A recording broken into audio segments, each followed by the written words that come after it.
Real. Kasi po yan doon. Kamera? Kamera yan. Kami siya pinagamit yung mga vlog. Kita-kita na.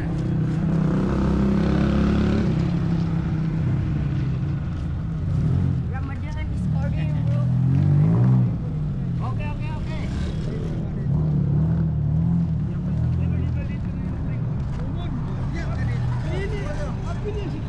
Tinas din, Lomon. Oh, Tidak kadi.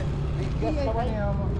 Wala palabasan itong mga lagadi. Wala kadi dito na po. Kaya palabas ng mga pictures na kariyan. Mga pictures na kariyan. Yung mo na yung police shop. Yung mo na yung mga sungan.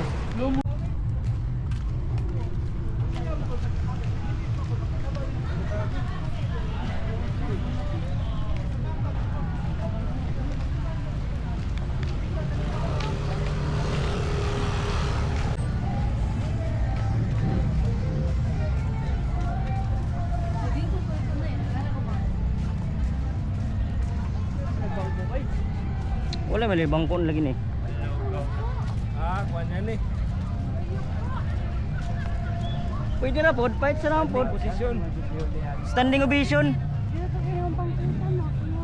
May pagdak ng camping chair da. Ngayon no.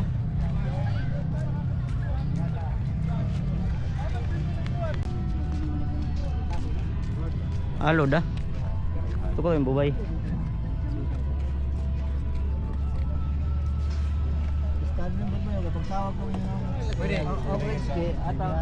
Oh kakak.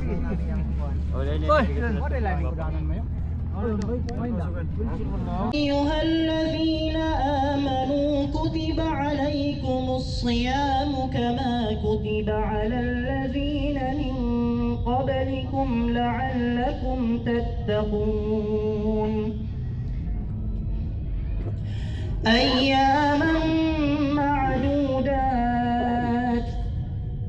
فمن كان منكم مريضا أو على Syukran sa kanatong gwapo na MC. Auzubillah na minasyaitanir rajim. Bismillahirrahmanirrahim. Assalamualaikum warahmatullahi wabarakatuh. Una-una, gusto ko ipasampay yang kanak pagpanginsaram sa kanaton mga inagay. Yang kanaton mga pasaya na idea doon sa kanato or sa new administration of our MCADO office headed by our OIC head, Imam Imran Alim. Kinasing-kasing po ni paghangyo sa inyo ha, nga tanan ng mga programa, labi na karon nga nalipay yun ko sa atong attendance, sa inyong presensya, tungod isa ni indication nga nagpakita yung mong suporta sa ato ang head sa MCADO office or sa ato ang sa mga nagdumala o sa nag-organize sa mga activity. And I would like also to mention, kini na programa ang the final Ramadan Dawa Caravan, very important. Ano ka importante yan na? Sino yung pwede mag-volunteer? Sa kinabuhi naton. Okay, so sige da. Una mga lumas ang agama Islam, sang tagbis kay nakanaton mayo pipila na importante ng sunnah. Una yung sunnah pagkasabaon tulukatan itong yalabay ng mga tulungan law ito ako. Ako nagalaw magapatandok bilain lawas nan. Nung ko iga puwasa ka man. So na nakadingo ko man ang puwasa sang hijama. So tanon ta. Okay. So sang Ibn Abbas ng hadith aon panahon ng Nabi Muhammad sallallahu alaihi wasallam iga pa hijama yan nang iyan yan sang hajj aw iga puwasa yan. Okay, daong diapon hadith na kadaigan na yung Rasulullah sallallahu alaihi wasallam yakulay ka pa hijama yaga pa tandok kang Abu Taibah wa a'tahu sa'in min ta'am yabayanan na ng upat kagantang na pagkan. Kumbaga may nang duwa ka takop yung pitra ang biyabayad na. Sa ito pa pwede kita dapat magabayad kita pag mapahijama kita. At least akat knowledge gyapon katigaman ta kay guidelines ng agama Islam. Okay, adili kita doon. Isa ni nang fokusan ta mga lumon sa agama Islam. Yan ang isa na unod ng kanatong mayadon, gyapang gugod. Una, key benefits of hijama in Islam, prophetic sunnah. The Prophet Muhammad sallallahu alaihi wasallam endorsed it as a top.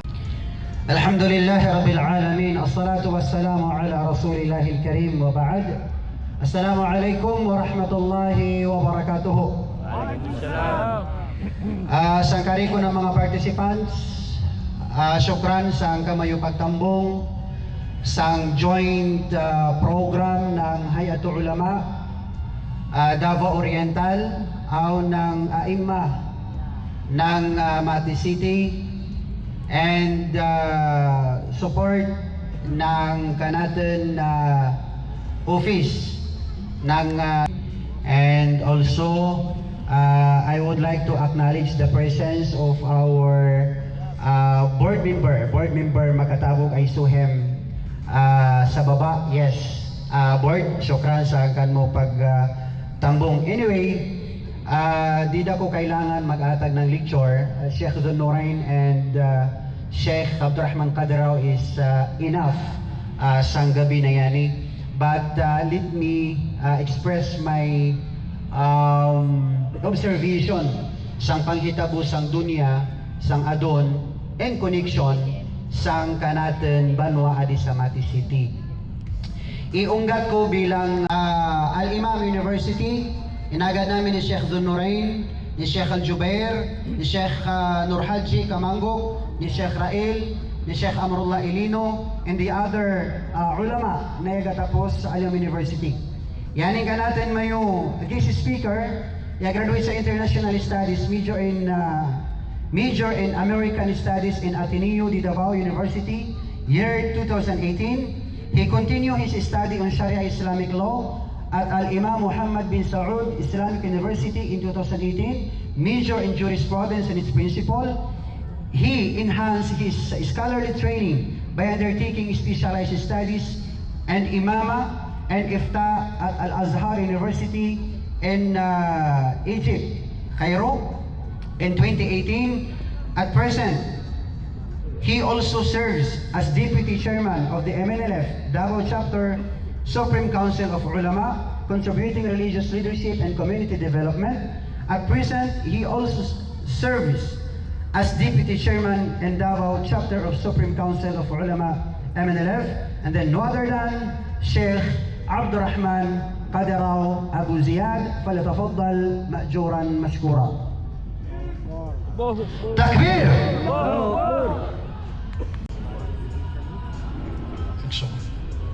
الحمد لله وكفى والصلاة والسلام على عبده ورسوله المجتبى محمد بن عبد الله وعلى آله وصحبه ومن والاه. السلام عليكم ورحمة الله وبركاته. Waalaikumsalam. Dakwayang kanatong pagpangisuko. Sabi niya, Mada alay? Ano sabi niya ang aking gagawin? Sinabi ni Imam Al-Hasan Al-Basri ang ito. Sinabi ng Nabi sallallahu alaihi wasallam sa riwayat ni Ahmad sa kanyang musnad, innamal a'malu bil khawatim. Tunay na ang mga gawain ay wala siyang ibang sisidlan o wala siyang ibang katayuan kundi doon ang Syukran. ibig niya sabihin ng pagdiriwang. Pagdiriwang na. Celebrate. Oo. Bada idnik ya Sheikh na. Bada idnik. Siyempre, chairman ng Hayatul. Dikit ko mo ito bagani kay Lisod. Ako, bada idnik ha? Bada idnik ya Sheikh doon rin. So Doctor, yung question sini, yung panunumpa, sometimes as an employee ikaw, you need to follow the procedures ng pigalawang na order ng kanaton LGU. So yung manumpa yan, then at the same time kung yan yung gracing ng flag ceremony, of course, kaya kabutang na niyang kanan arima, adis ang kanan chest part. Ito yung question, Sheikh. Sagot si Sheikh Aljo. Pasok. Okay. No choice. Hirapan kita sini. Trabaho man. Alhamdulillah Rabbil Alamin. Assalatu wassalamu ala Rasulillahil Karim wa ba'd. Iyang hukom ng flag ceremony Una, dahil natin dagan yung situation ng Banwata, iyan kita sa country of struggle.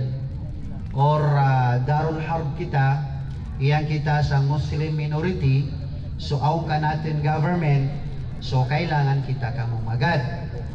Aw gayud sagaw, awon limitation pagdating sa flag ceremony. Kasi yung flag ceremony, isa na issue ang saan yung word na ang mamatay ng dahil sa'yo. Yan yung mas doon saan actually. So insaan yung yan ikaw inagad sa mga emerging issues or masail mustajidda, no, mga masala na mga panibago na masala didn't happen in the time of the Prophet sallallahu alaihi wasallam.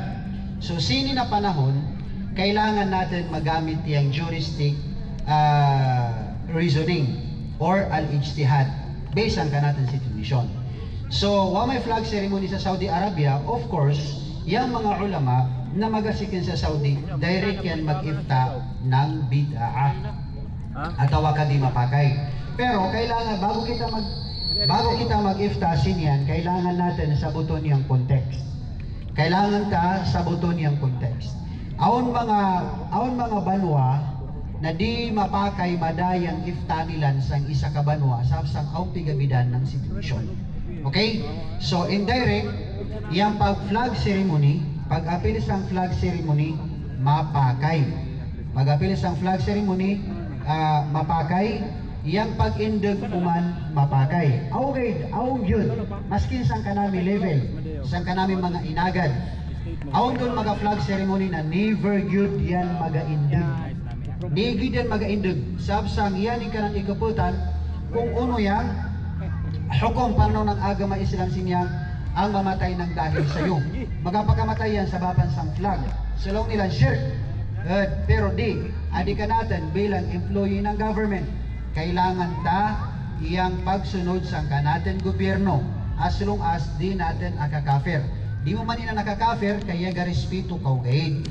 Ya garespeto kaw, ya indig kaw, then I advise City, Davao Oriental, your dedication, cooperation, and commitment greatly contributed to the success of this meaningful program.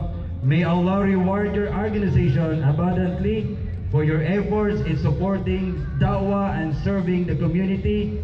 Given this 15th day of March 2026,